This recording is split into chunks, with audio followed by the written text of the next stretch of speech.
The Second Epistle to the Corinthians, commonly referred to as 2 Corinthians, is a letter written by the Apostle Paul to the church in Corinth. Introduction and Thanksgiving, 2 Corinthians 1 verses 1 to 11. Paul begins the letter by introducing himself and Timothy, expressing thanksgiving for God's comfort in times of trouble and affliction. Paul's change in travel plans, 2 Corinthians 1:12-2:4. Paul explains his previous decision not to visit Corinth as planned, in order to spare them sorrow.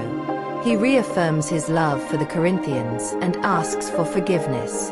Forgiveness and restoration, 2 Corinthians 2 verses 5 to 11. Paul urges the Corinthians to forgive and restore a repentant member who had been disciplined by the church.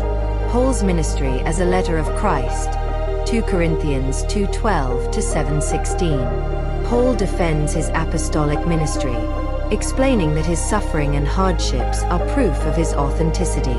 He contrasts his ministry with that of false apostles, emphasizing sincerity and integrity in preaching the gospel. The collection for the saints, 2 Corinthians 8-9. Paul encourages the Corinthians to contribute generously to the collection for the saints in Jerusalem who are in need.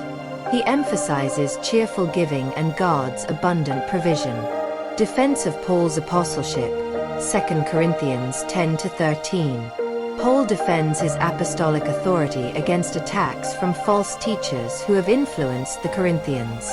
He boasts in his weaknesses, emphasizing the power of Christ working through him.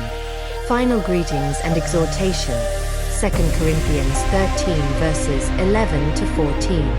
Paul concludes the letter with final greetings, exhortations to unity, and blessings. He urges the Corinthians to aim for restoration, to live in peace, and to greet one another with a holy kiss. In 2 Corinthians, Paul addresses various challenges and conflicts within the Corinthian church, reaffirming his apostolic authority and defending his ministry. He emphasizes the themes of reconciliation, forgiveness, generosity, and the power of God working through weakness. Ultimately, Paul's letter serves to strengthen the Corinthian believers and encourage them in their faith and Christian walk.